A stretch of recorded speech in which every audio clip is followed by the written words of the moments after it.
Yes, we have Steven Sladkowski here from the band Pup, Pathetic Use of Potential. I just learned that today. Tell me the story behind Pathetic Use of Potential just to kick it off. We disappointed our parents by deciding to throw it all away and go on the road for a living. And that was almost 10 years ago. And I don't know, some days it feels like that still is a fitting acronym.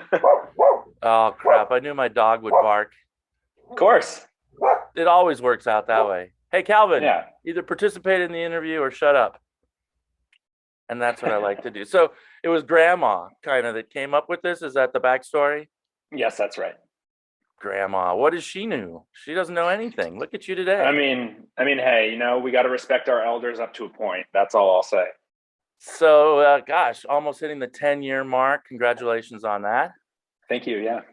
And coming to San Diego, this is cool. Of course, you're playing Coachella, right? We are indeed. Yeah. Is Yeah. that your first time playing Coachella? It is, yeah. It's a big thing with this band has always been just to say yes to what feel like the kind of strangest or craziest opportunities, whether that be getting invited to play in Iceland or the Canary Islands or Coachella. Yeah. We've always our that's kind of always been our goal, and so it's cool. I'm looking forward to it. It's a strange time, but it'll be fun to be out there and just connecting with people again. Well, we benefit here in San Diego because you are doing 2 nights at the Casbah in between the Coachella dates. So really looking forward to that. At that point, the new album will be out, right? That's right. Yeah, the unraveling of Pup the Band. It's out on April 1st, and yeah, we're excited to be back at the Casbah. I mean, that's the home base of Swami Records, is it not? Like that's Pretty much. yeah. So that's we played there once before, and it was really cool. And Hot Snakes was like a touchstone um, band for us when we were first kind of like figuring out how we wanted to sound, what we wanted to do. Um, Suicide Invoice, I think, was like a huge record for us. So it's always fun to be playing at a place where it feels like so much kind of like modern punk rock history was born. You got to hear Swami's new band with Rob Crow from Pinback. Maybe you already have. They're called Plosives. Oh, crazy! No, I don't know. I gotta do my homework. I've been kind of like slowly dipping my toes back into like listening to music with the same veracity. It's like kind of tough when we're making the record to do anything other than kind of think about the songs that we're working on and the music that we're Sure. writing. I try to like not I try to not like cloud my brain. Not that listening to music clouds my brain, but when you're working on something, it can be very easy to kind of steal from places that you didn't want to steal from, or feel like you're channeling too much from somewhere else. So I try not to listen to music while we're writing and making records too much. But now that we're done with that part, I get to go back to my record collection, and I've been listening to a lot of CDs lately for the first time in a long time, and just kind of enjoying music again, which is nice. That is amazing. Well, you guys have been friends for a long time. You were called something else originally, Topanga. I learned that today. Actually, I'd never knew that about the band Pup. Uh, your singer has such a unique voice, and I put it in the same category as another Canadian band I really like, Billy Talent.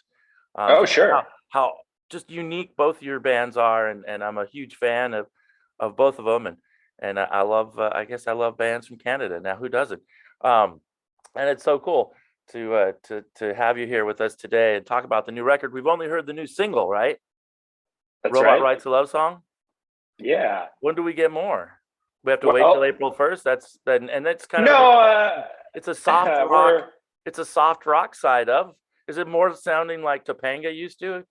This isn't the no, not angrier. really.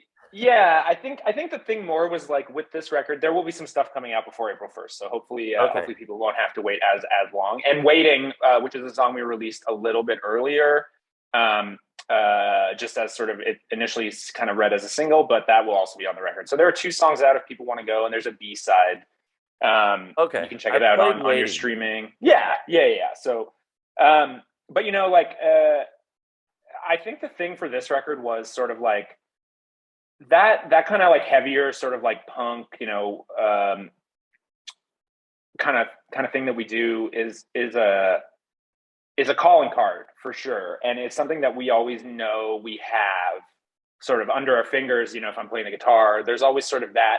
And what we wanted to do was try and, especially because when we were writing this record, it was basically the only thing we could do, right? There wasn't much going on in the world, obviously, in terms of especially in Canada, like being outdoors or being in restaurant, we were shut down for a lot longer. Sure. And so we just kind of tried to write as much as possible and try as many new things as possible, mostly for ourselves, to keep ourselves kind of engaged and feeling like we were, this was kind of our one sort of, otherwise I was in this apartment hanging out, So you recorded you did your parts remotely then and kind of sent stuff off for this record, or at least no, we were lucky actually in that we were such a close-knit group that we were able to bubble ourselves essentially and our parents. If I would see my dad and my mom, and that was sort of that. But we actually wrote masked and with like an air filter, like in our little rehearsal space for over a year. We were wearing masks. We're still wearing masks in our rehearsal space right now. But yeah, that was just sort of a like, let's rather than like shutting down ideas, if someone's creative energy was really kind of wanted them to do something like in Robot, like have these weird little robot sounds or synth sounds or like different kind of things, rather than be like, well, no, that's not really the spirit of Pup. We kind of started to realize that like, it's just the four of us. At the end of the day, what this band is the four of us, and the four of us bringing our distinct personalities and our ideas about music and about how we want to express ourselves to this project. And I think in that way, we've kind of found this really interesting space between sort of like a punk attitude to writing and kind of how we create, but not necessarily being beholden to like those kinds of musical aesthetics all the time. Is there a video for Waiting? I know I just watched the Robot Rides a Love Song, so that's an official single, but nothing for Waiting. Yeah. Waiting was just one we wanted to put out for people to get them hyped up and excited. So, well, I'm hyped up. I always enjoy Pup, and I'm glad you're coming to San Diego. It's exciting. A lot of Coachella bands are going to play because Coachella is so different to me as a longtime attendee of Coachella. It doesn't reflect what I remember for the first 20 years so much, but there are some really great bands, including yourself. I believe Idols is playing, Spiritualized. There's next to Yee and all that. I'm excited that at least a lot of those bands are doing shows, locally. So I'm excited for that because you always make a point to play San Diego. You've been here more than once. Yeah, we've been a bunch. Our thing was always kind of just like we never really had like any methodology other than like play shows and go out on the road and work, right? Like even our first couple of records were a kind of for and about being a touring band on the road and sort of like wanting to have a record at the merch table that people would go and pick up and feel like, hey, this sounds like the show I just saw. And so it's always something that's very close to our heart. And part of that is, especially in California, Southern California, there's so many places to play. Like we've played in Los Angeles, we've played in Temecula, we've played in San Diego, we've played like, it's also for the music that we play and the world that we come from and the music that we grew up listening to. It's a bit of a mecca, so that's kind of important to us too. What's on your t-shirt? Oh, it's a clothing company that did a collab with Adidas that I just thought was cool. And my fiance liked it. So, if she likes the clothes, then I buy them. There you go. That's wonderful. When are you getting married? We don't have a date yet. It just I literally asked her this month. So yeah, that's exciting. Thank you. Yeah. Well, I'll just share with you. I am a reverend in the Universal Life Church, which you could probably do with one of your close friends. But if you need an officiant for your wedding, just know that I'm available. All right. That is good to know. Thank you. Just wanted to throw it out there. Is there any reason April Fool's Day is the release of the new record? Was that picked by any Honestly, reason? there's no bit, there's no joke. I am such like an airhead in a lot of ways that I literally didn't know. Like I did not put two and two together basically it was so that we could have vinyl. We want to have vinyl for people ready, and obviously there's a backlog. And Nestor, the bass player in Pup, was like, "Oh, it's pretty funny that it's coming out on April 1st." And I was like, "Why?" And then he was like, "Are you serious?" And I was like, "Oh shit!" Like, "Oh right, of course." Oh, sorry, I don't know if I can swear. Fine by me. Yeah. So you got the vinyl. You know it's going to be there. But yeah, the vinyl be ready. That's the big thing. And we wanted to make sure we had a date based on like when we delivered the record, and just sort of like trying to understand that like the last thing we want for our fans, who've been super supportive in terms of buying physical, like actually buying music, a thing that I'm sure you probably still do. I still do it. A lot of people still do it, but a lot of our fans love buying vinyl. So we wanted to make sure that we had that for people when we put the record out. Well, can't wait. 2 shows at the Casbah. What other memories do you have of San Diego? Has anybody ever taken you out for Mexican food here? Oh yeah. We've been to there's a famous vegetarian Mexican place that we went to. Yeah, that place was awesome. Nice. Even none of us are like tried and true vegetarians, but we love to eat vegetarian. It's a great way to feel like you're being healthy on the road, even if you're not. Yeah. And we had some good friends, just like kind of who've been in San Diego over the years. So we, for a long time, we were able to stay by the beach or kind of close to the beach in sort of nicer neighborhoods, hang out with friends. And just sort of a fun kind of it's one of those cities that I think initially I didn't really know how to get a read on it because it was just like, I'm a baseball kid, so I knew about the Padres, right? Like, but it was nice to walk around and feel like there's like a surprisingly vibrant downtown that is sort of like contrasted with this sort of like influence of like shipyards and all that kind of stuff. It's cool. It's a cool, funky little town. Well, we'll go to Pokey's or somewhere else when you come back to San Diego, because you're going to be here overnight at least. You got 2 shows. That's right. Yeah, at the Casbah.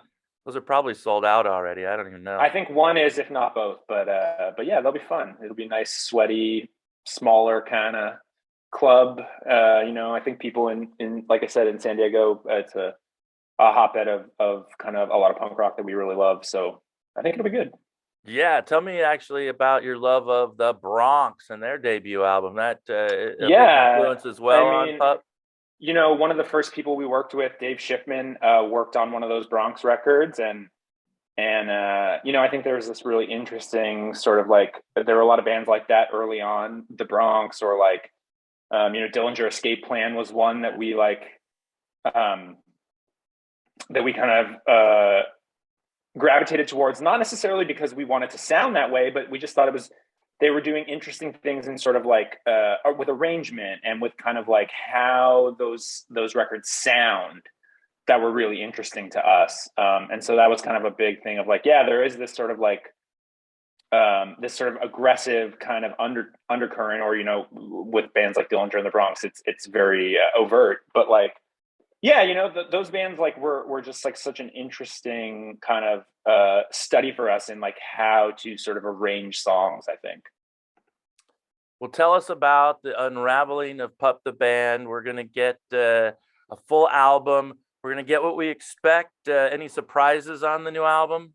Any collaborations, maybe with Olivia Rodrigo or something? No, not yet. I mean, certainly we would be more than open if she and her people wanted to reach out to us, but I don't think that's coming anytime soon, which is okay with me. Like, yeah, we recorded it in Connecticut with Peter Cadis, who has worked previously with the National and Interpol, and and some bands that, kind of that we really identified with, in a similar way to like the Bronx, where we don't want to sound like that band, but some of the stuff that they do in terms of their songwriting and some of the arrangements and the way those records sounds, those sounds on those records are something we were really interested in.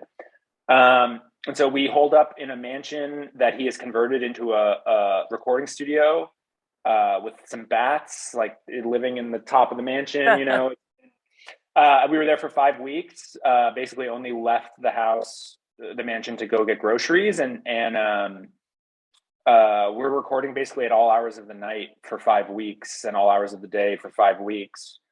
I think the title kind of suggests we all lost our minds a little bit by the end of it. And I think you hear that as the progression of the album kind of goes on. Oh, nice.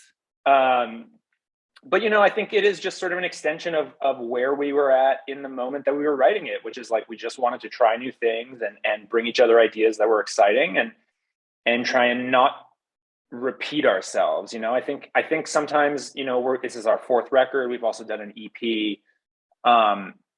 It would have been easy for us to be comfortable and just like say, hey, that 3rd record was pretty successful, Morbid Stuff. We can just do it again. And, if we do it again, we'll be a little bit more successful.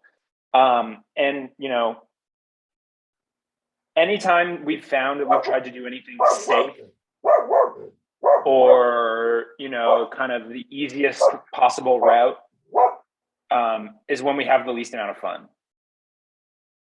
And at the end of the day, it's been almost a decade. And every time we've made a decision because we thought it would be fun for us and we thought it would be fun for our the people who listen to us, our fans, it's always gone better than when we try and do something safe.